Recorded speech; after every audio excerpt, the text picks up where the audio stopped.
so often it was alcohol, drugs, and in the ensuing years, there were 4 suicides as well as a homicide. And I'm like, what's wrong with my family? What's up, truth seekers? You're listening to Damaged to Dangerous, where I bring my passion for pulling back the veil on a, quote, pill for every pain, calling out what's broken in the medical industry, and exposing the lies about our food system. Let's walk in real healing to help those misdiagnosed, over-medicated, and spiritually stuck get their lives back, body, mind, and spirit. Food is medicine. You're not broken. You've just been lied to. It's time to wake up, get free, and become dangerously whole. So let's go. Hello, everyone, and welcome back to another session. Today, I am so thrilled and honored to have a friend, a mentor, a teacher, an author, an intercessor, a friend come, and Jacquelyn Sheppard is her name. She has written a book that was life-changing for me, called Silent Takeover, How the Body Hijacks the Mind. Of course, my story,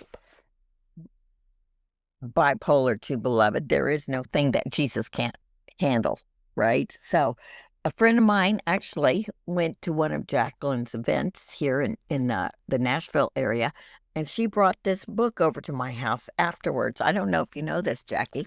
And I was sitting at my desk, my friend had let her in, she puts the book down and she goes, "You will read this." I'm like, I guess I will.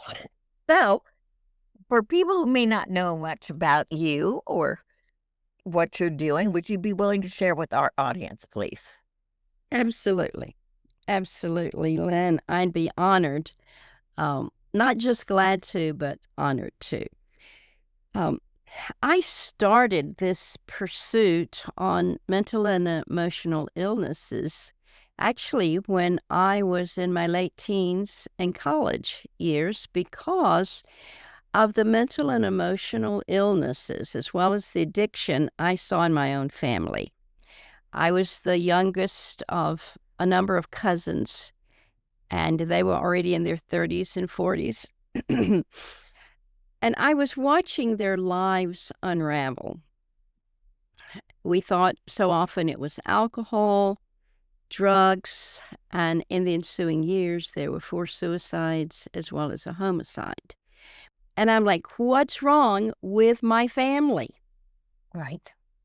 And I knew, Len, we're women of faith. None of them were walking close to the Lord. So it's easy to put it over here and say, well, it's just because they had not come to know the Lord. And that's reason enough. But I suspected there was something else going on. So I began to do research as best I could, which is a library. And you're going through trying to find in the little card catalog, most of you aren't old enough to remember this, but to find the subjects, what books may potentially be on the subject. There weren't a lot of them, but I was reading as best I could, and even way back then, I graduated from college 1965. Even back then, I was finding a link between diabetes and alcoholism. So, of course, you think, well, the alcohol caused it. We just always jump to these conclusions. By the time I started teaching high school, I was beginning to go even deeper, though. I realized that there were some students whose behavior and education I couldn't change with just what I call good teaching methods, where I've extra time catching them up, whatever their testing shows. If they were 4th grade in reading and they were a 10th grader, catch them up, all of these things. But there were still some students that we just didn't have good explanations for. So I was beginning to go very deeply as much as we could. In that particular time, 65, 67, 70, with nutrition. Because I realized that when they came back in from lunch, They either wanted to sleep or swing from the chandeliers, just nothing in between. So I was trying to figure out what is the link between what they're eating and their behavior, because obviously there was a link. So that led to what really began to shift my research. We were starting by the 70s to get the labels ADD, ADHD, autism. And we had moved from South Georgia to the Atlanta area, and I was very privileged to meet a research pediatrician. And he asked me one day when I was there with my son, Mrs. Sheppard, you're a teacher. What do you think about these labels? Are we getting more of these, or do we have better diagnostic tools? And I said, oh, Dr. Murray, we're getting so many more. And he said, what do you think it is? And he's looking in my son's ears, and I think we're just having conversation. And I say, I think there's something wrong in their body that's affecting their mind. I just don't know what it is. He stopped, he turned, and he said, that's what I think. Interesting. Will you help me? And I said, what can I do? And he said, you have students, and I want to test them. So I thought, well, okay, because there were always some parents that had children that didn't respond to educational techniques. We could do all the norm, but they still couldn't pay attention, still couldn't behave, or something they could not attend, or they were swirling. So I would bring those students, I would meet with their parents and say, let's look deeper. There may be something wrong in their body. And Dr. Murray would check them for all sorts of things, vitamin and mineral deficiencies, fatty acids, amino acids, and then we would look at the profiles. And Lynn, interestingly enough, almost every one of those students needed zinc. Interesting. And when he mentioned this, he said, do you see these zinc levels? Because we were checking the minerals. And I was like, yeah. He said, Mrs. Sheppard, no one in America should be deficient in zinc because you can get it from almost anywhere. And he said that indicates that these particular students have a gut disorder. They cannot absorb their nutrients. Now, granted, this was in the early 80s. So at that time, if you talked to anything in this language, they really thought you were a kook. You know, you were classifying either a quack or all off the Richter, whatever it is, screen. Richter scale. So, yeah, Richter scale. And so as we began working with these students, he would test them every 30 to 90 days. So we'd get their zinc up. But if we got their zinc up, their copper would go down. And that's when I first began to understand we have to have a balanced copper-zinc ratio. And if we don't, it affects us in our mind. May affect us in our blood cells too, but especially in our mind. So that was that was my he was my mentor, my educator. I learned so much. Trust me, it was drinking from a fire hydrant every time I was in his office, but I learned as much as I could. And one time when I was there, he said, Mrs. Sheppard, we have discovered the cause of disease. And I went, cause? How can you have a cause? Don't we have causes? He said, no. And then he took a little prescription pad. Again, most of you don't even remember prescription pads. Took a little prescription pad. He drew a little diagram and a little molecule, and he explained that if it lost its electrons or gained in electrons, you remember the little electrons spinning from your biology class, it will become a free radical. Now, early 80s, nobody was talking about free radicals. Even the radicals were not talking. So I came home excited and told my husband, and he said, sounds like a political party to me, and they're probably correct. So for years, he laughed about the calling it a political party, even as I was buying and reading everything I could on free radicals. And I still do that till today, Lynn. By 1985, this was being called oxidative stress. When the free radicals get too high and the enzymes your body makes to counteract them gets too low, we hit what science calls oxidative stress. So when I wrote the book, Silent Takeover, it was pretty much the accumulation of 60 years of trying to uncover what's wrong in the body that affects the mind. So is that enough background, Lynn? That's awesome. Yes. And while you're talking, I'm looking up, when did Roundup hit the market? And well, I know when I read about Roundup, when I heard about Roundup, it was 1974. Now, why would I remember a date like that? We were getting the Atlanta Journal-Constitution at the time. We lived in the Atlanta area.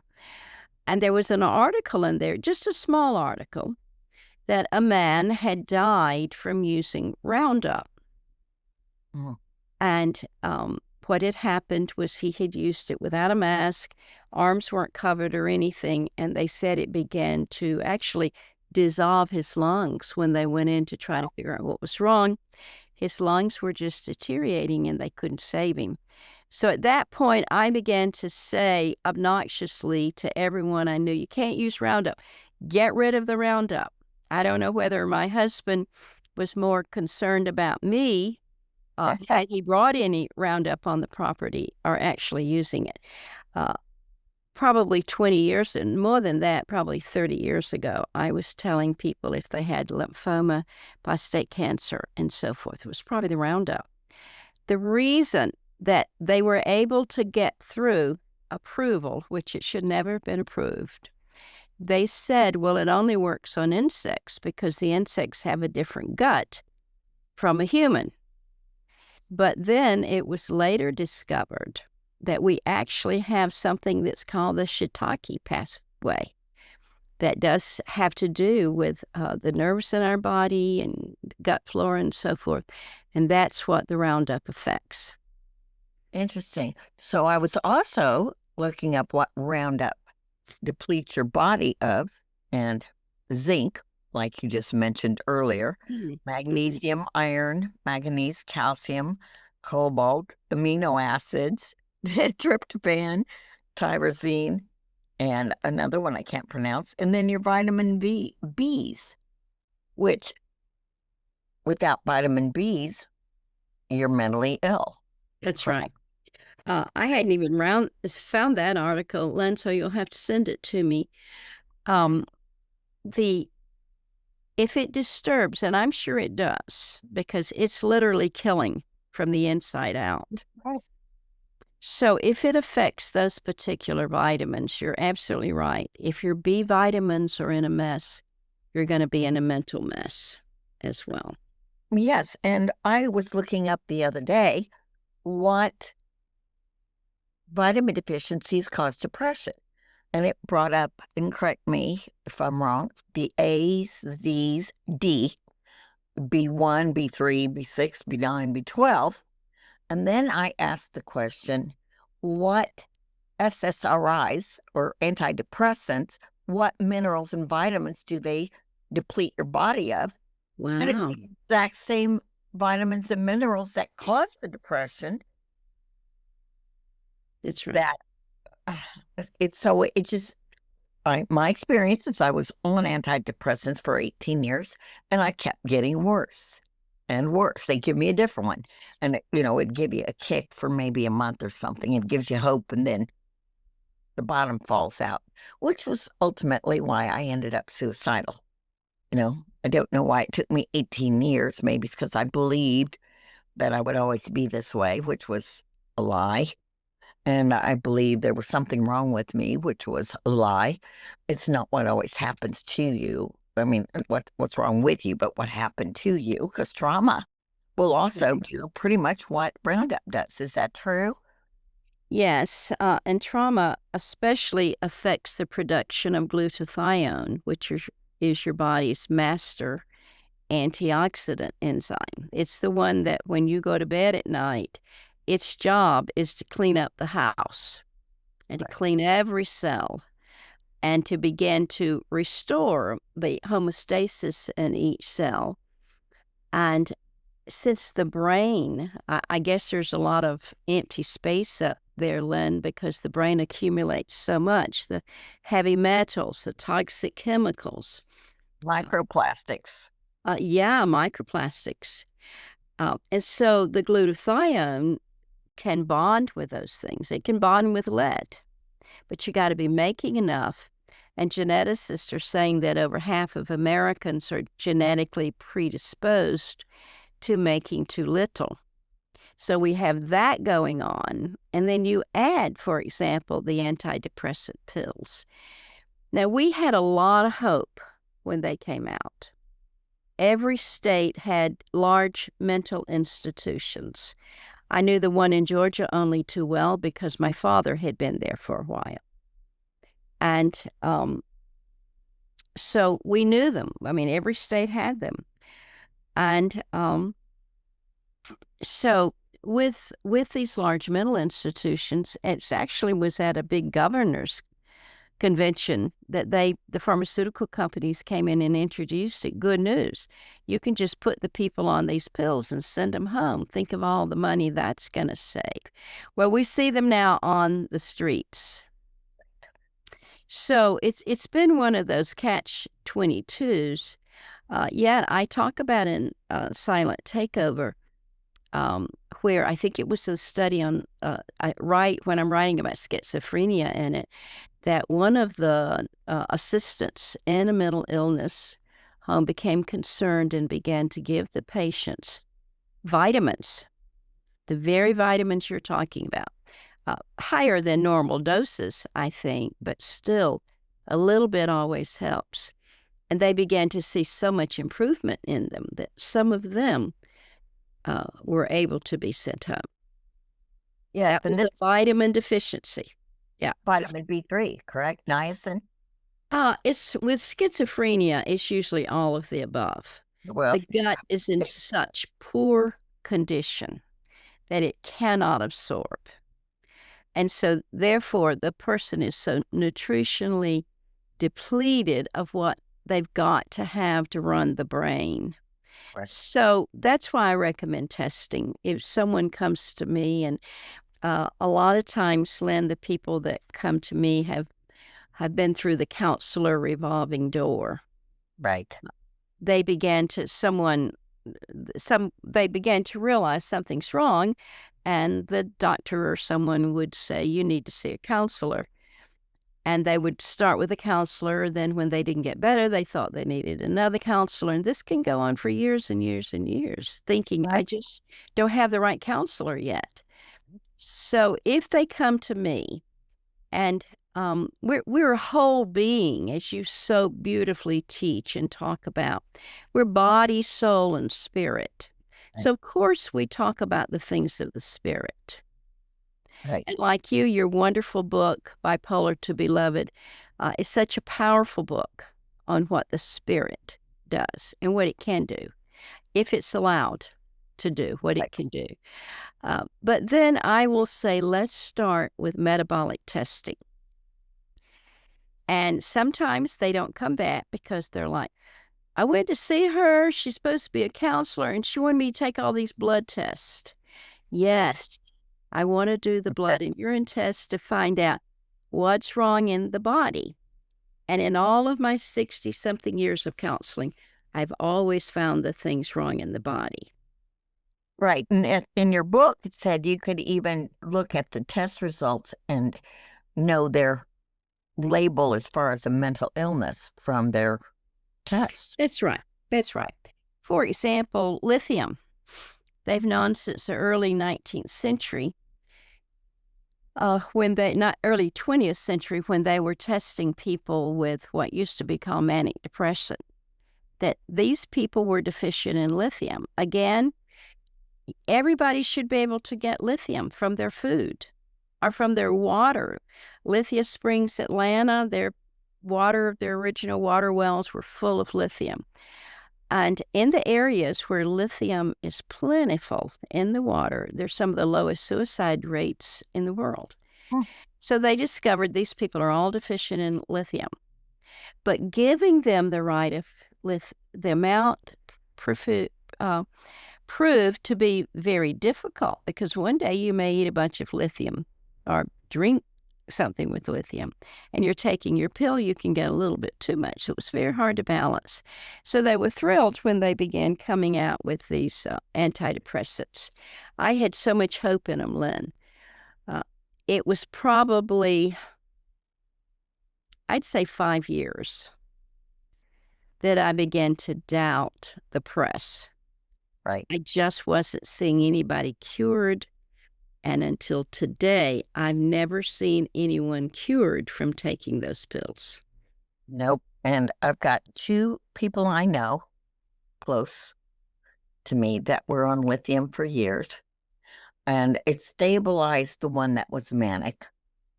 The other one, she lost her kidney, had a transplant, because it does damage. There are side effects to all these drugs.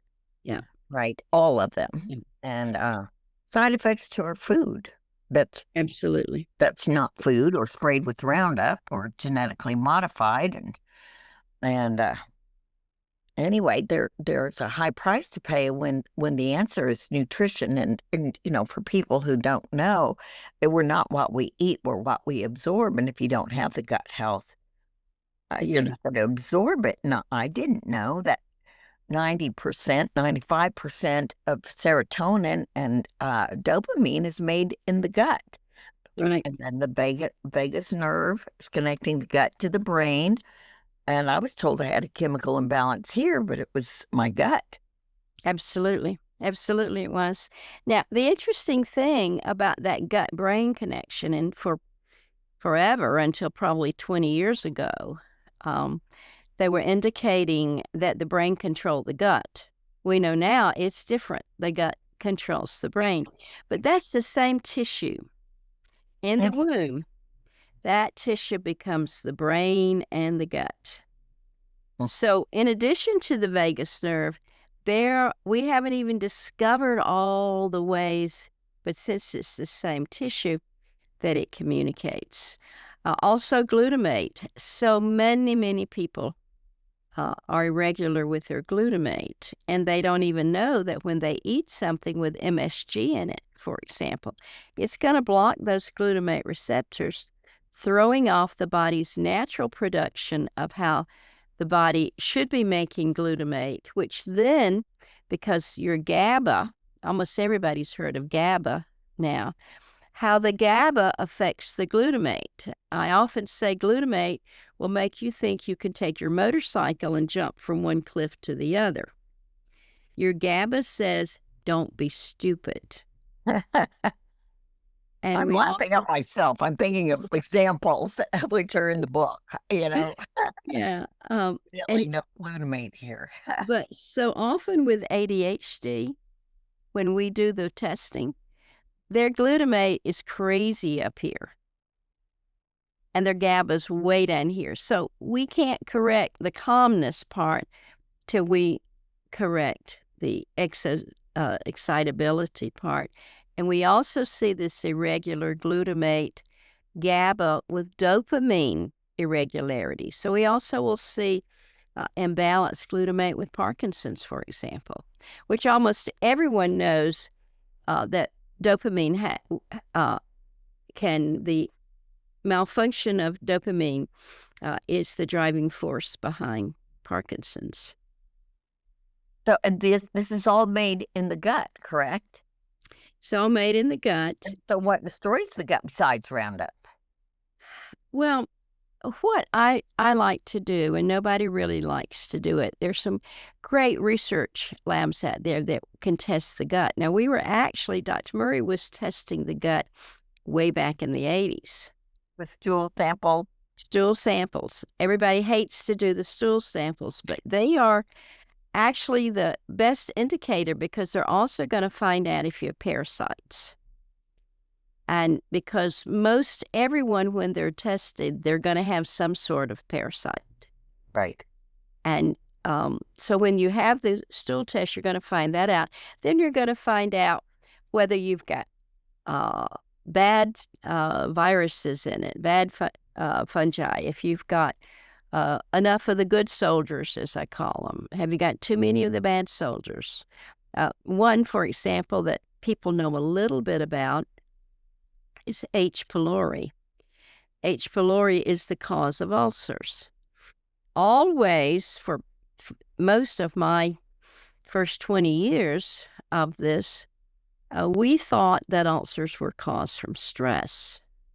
Right. And usually the solution was at night before you go to bed, drink some milk. Well, that became a little bit more difficult with people who couldn't actually tolerate milk and who didn't know it.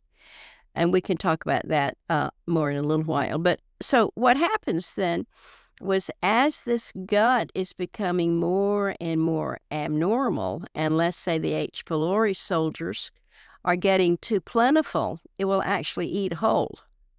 But even up to that point, there's so many of those bad guys that will cause the condition leaky gut, where it's literally leaking through these little tight things that are supposed to be so tight. It's the nutrients, your digested or undigested nutrients, slipping through that leaky gut into the bloodstream and causing all sorts of diseases, especially autoimmune. Right. So you get your gut health originally from your mama in the birth canal, correct? Unless your mama doesn't have it. Right. Well, she's going to have some. She has to have it or she can't digest her food. Right. The last gift that the mother gives the baby. Okay, baby, you're going into the world. You're going to need gut flora because in the womb, it's sterile. The baby doesn't need gut flora. So as the baby is coming through that birth canal, it will get literally from the fluids, the gut flora of the mother. Now, if that baby is a cesarean, they don't get it. So anytime I hear that someone is going to have a cesarean, I will say, get the nurses. You can ask the doctor, but if not, you get the nurses and you make them promise that they're going to get enough of that vaginal fluid as possible, smear it all over the baby's face, all over the baby's body. And now there's enough information out there. Now when you say something is wild and crazy as that, they look it up on their phone and they find out it's true. Then when your daddy picks you up or whomever picks you up, you're going to get some of their gut flora. These things can be transmitted just like viruses are transmitted. So by the time you hit an adult, you're carrying about 4 pounds. About 4 pounds of gut flora. Right. Yeah. Now, one more. What was that? Good and bad, correct? Good and bad. And the condition, your mental condition, can pretty much determine if you've got too many bads versus the good. But they can test, when you do the ancestry test, they just do the swab in your cheek.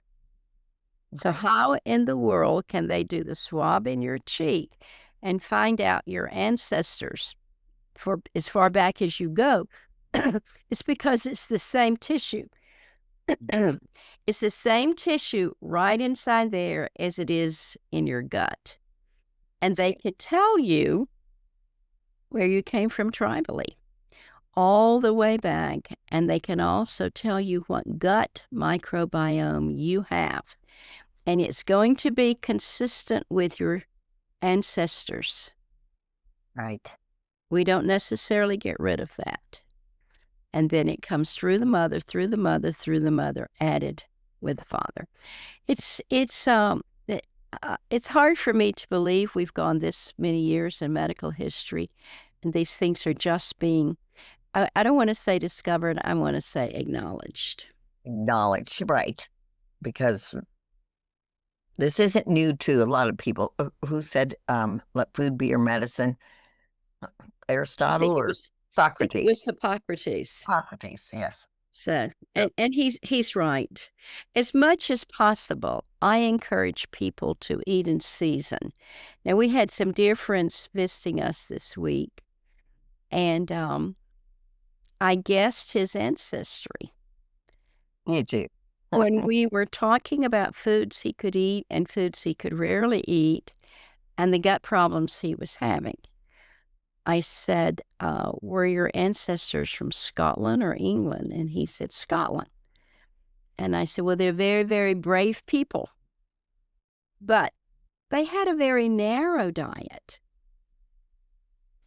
They ate a lot of fish, cold water fish. So they were getting a lot of good vitamin D. And if you don't have enough vitamin D and don't, Lynn, your listeners, you've probably already told them, don't pay any attention to 34 as normal. It's too low. You So, the need to, vitamin D level. right. I like to see it way up 60, 70. I just think you're Okay. healthy. So they were getting a lot of good vitamin D because they're eating all of the fish, which we don't typically do it. We don't typically eat the liver No. of a fish. So, but they were eating cod liver, which, of course, cod liver oil became the saved so many lives. They had lamb, and they had sheep milk, and they had cow milk. So all of the products that come from sheep and cows, but they usually would have only killed a beef maybe once a year.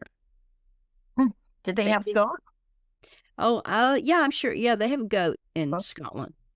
But they didn't. That would be a limited diet.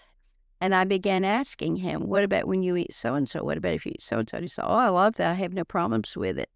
So it's important to know, those of us of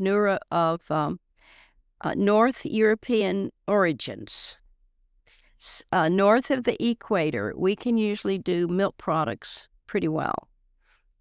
In America, you need to do the A2, of course, because our cows have been so crossbred. But in some of the other nations, they haven't been. But south of the equator, they really need goat milk, and they'll do great with that. Well, A2 is from a specific cow, and it's not who we usually use to feed the mass population in America in the grocery stores, right? So that's right. what you buy at the grocery store, unless it's specified A2. It's all That's right. A1, which is a larger fat or protein molecule, which your body doesn't digest until it gets into the large intestine, and then it goes through the gut barrier. That's right. That's And right. causes problems. Is that where lactose intolerance comes from? That's what I believe. Because now, again, if most of your ancestors were born south of the equator, they don't have the same enzymes as north of the equator does.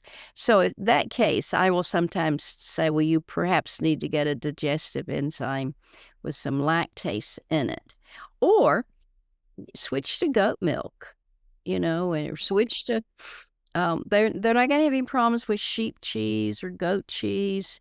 Probably That's all not they do. even, from the cow. But A2 milk, typically, if I tell a mother, if someone has said the child is lactose intolerant, poor little child trying to struggle through the world, I say try A2 milk. Right. And 9 times out of 10, they don't have a problem with it if you can get it in your grocery store. Well, I tell people I used to buy my cocaine from a guy in a van in a parking lot, but now I buy my A2 raw milk from a guy in a van in a parking lot, and butter and cheese too. It's raw, and I can get cow, goat, or sheep.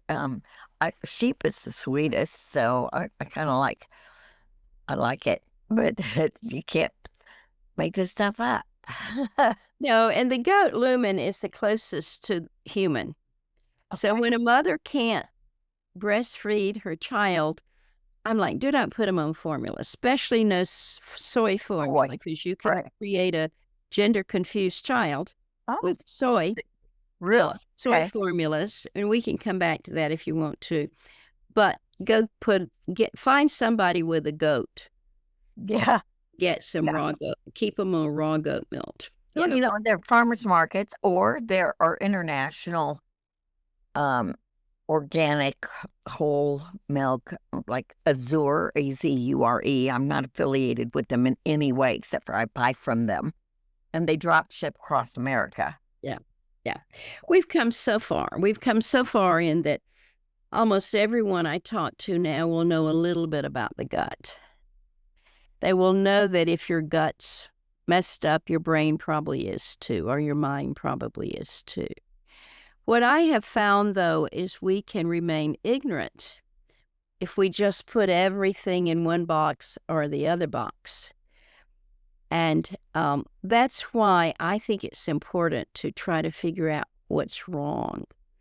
And the acknowledgement that if your gut is not balanced, if you don't have, you want more good guys than bad guys. Right. Uh, and again, with yogurt, so many people eat yogurt now. And so you're like, eat good, healthy, whole milk Greek yogurt, or you can get the sheep milk yogurt, whatever. To eat as much of that as you can. And I was even teaching this week, so important with the gut to look for what we call a clean wipe. When you go to the bathroom, if that piece of toilet tissue is clean or slightly soiled, that means your gut's getting in better shape. And so that's the way for people to test their own gut, as well as just feeling healthier in their minds. That's probably even a better test. Right, right. So you did bring up a little while ago, speaking of gut testing or stool testing, parasites. And I was talking to a guy at the airport one day, and he said, "Can you believe that guy's talking about having a worm in his brain?" And he was referring to Kennedy. And I said, "Do you, sir, have a dog?" And he goes, "Yes." I said, "You ever seen the dog clean himself?" "Yes." "Do you sleep with your dog?" "Yes." I said, "You, sir." Welcome to the world. But you brought up something when we were talking one day. I mean, I buy parasite cleanses and do them. But you said something about we didn't have to because we used to cook with spices, and there were Yes. different spices. Would you elaborate on that, please? Yes. Well, we still cook with spices, but every culture has a different taste to their food. Italian, Indian, uh, Mexico, Latin America. Now, in the northern European countries, we didn't use as many spices because we didn't grow them, other than a few. Maybe some basil, maybe some thyme, but these other spices didn't grow. And of course, that's what started the spice route from India and all. Okay. Yeah. But local people began to put this in their foods. And it's been real interesting. And this is something I want to do some more research on. Their particular local parasites could be killed by their local spices. Right. And there are no real spices in McDonald's. No. Or he named the chain, you know. Yeah. I think that people are becoming more knowledgeable about this type of thing. Now, the problem now that I see is people read, this is good, that's good, this is good, and they're just trying to take it all. And it may not be as effective. In fact, it can be harmful to your gut Right. to take things in a, just a random shotgun method. I want to go back to the B vitamins a little bit because I think it's in chapter 2 of my book, maybe 3. I talk about the disease pellagra, and it's also pronounced pellagra, just from wherever you're from. And there were mental hospitals in the South full of people that were insane. And the common thinking, just to let you know how ignorant we can all be, was that it was contagious. Yeah. So they would put them in these mental institutions. It was actually the Surgeon General of the United States who was given the task, what are we going to do with all these crazy, insane people in the South? Build more hospitals? What are we going to do? Right. And he is the one that after he studied it, he began to say, it's not contagious. He actually injected himself and his wife with blood from these patients to prove it was not contagious. He said it's what they're eating, because the common food of poor Southerners during that time was fatback, molasses, and cornmeal. So he finally put two and two together and said, okay, when they started milling the cornmeal, the corn, they took off the husk, and with it, it took off the vitamins, the B vitamins.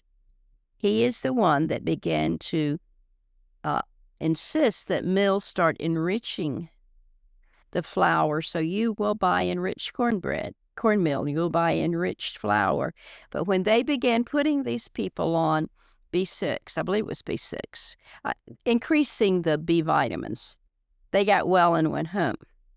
Again, proof of how we're made.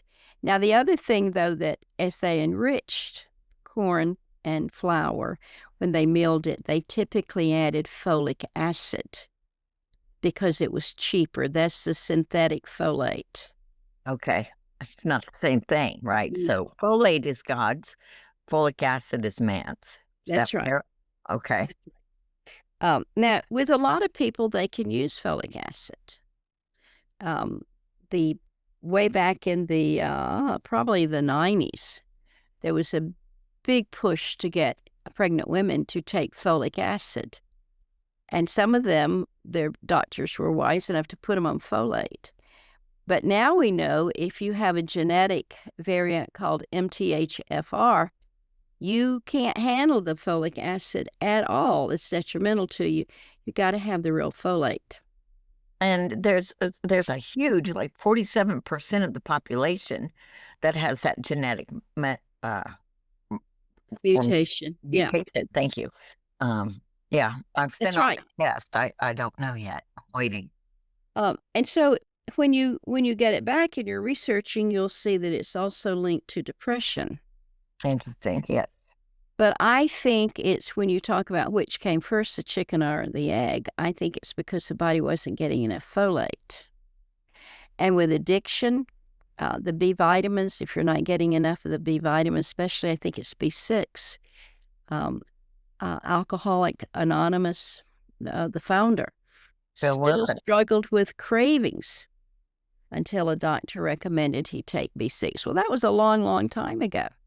So why didn't we already, with the addiction problems in the world and especially in America, why didn't we start working from a mineral and vitamin deficiency? Because once someone finds out there was something wrong in my body that hijacked my mind, they lose the shame, the guilt, because how would they know? So, and yeah. Bill Wilson went before the board of Alcoholics Anonymous. That's right. And trying to get them to get the sugar out, to get the caffeine out, and to put vitamin B's in, and they did not. Yeah. Yeah. There's a lot of ignorance out there. I wish we had a pill for ignorance. I think it's gospel. I don't know.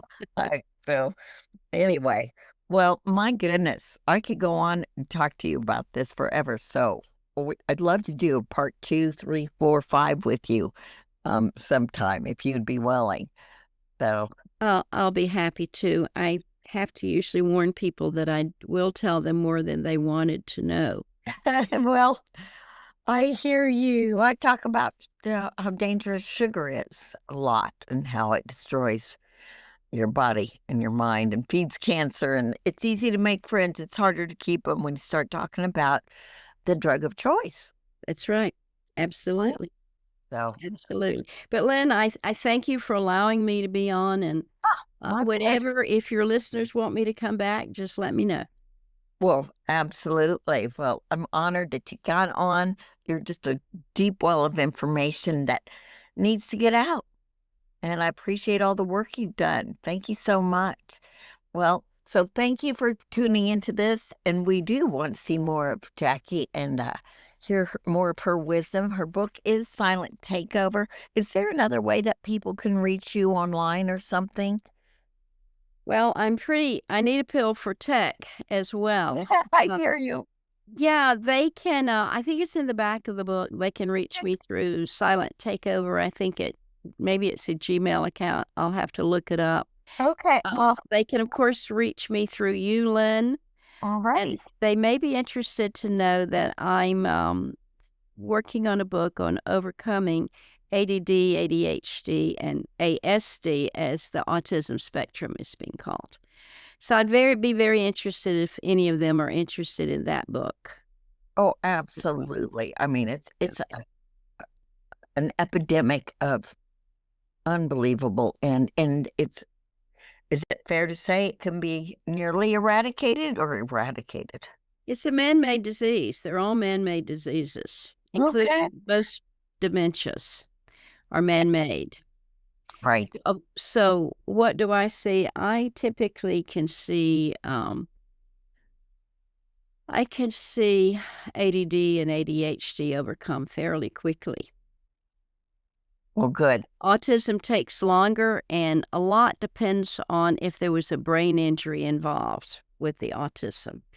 And then so many of the toxic chemicals that are going in the body are affecting this cord that's between the left hemisphere and the right hemisphere. And that cord in your brain is where personality, social nuances, emotional responses are stored. So, well, it is fascinating stuff. And I appreciate your time and your work. And I bless you and thank you for your time today. yes, thank you, Lynn. Yeah. So thank you for tuning in. We will see you next time on another Damaged to Dangerous, overcoming what tries to take you out. That's a wrap for today on Damaged to Dangerous. If this shook something loose, don't keep it to yourself. Share it, rate it, review it. That's how we crack the system and spread real healing. Want to stay in the fight? Follow me on social media at Lynn Eldridge Official. And if you believe in what we're doing and want to support us, just grab the link below or send this episode to someone who needs the truth. Remember, don't just heal loudly, heal boldly, be dangerous.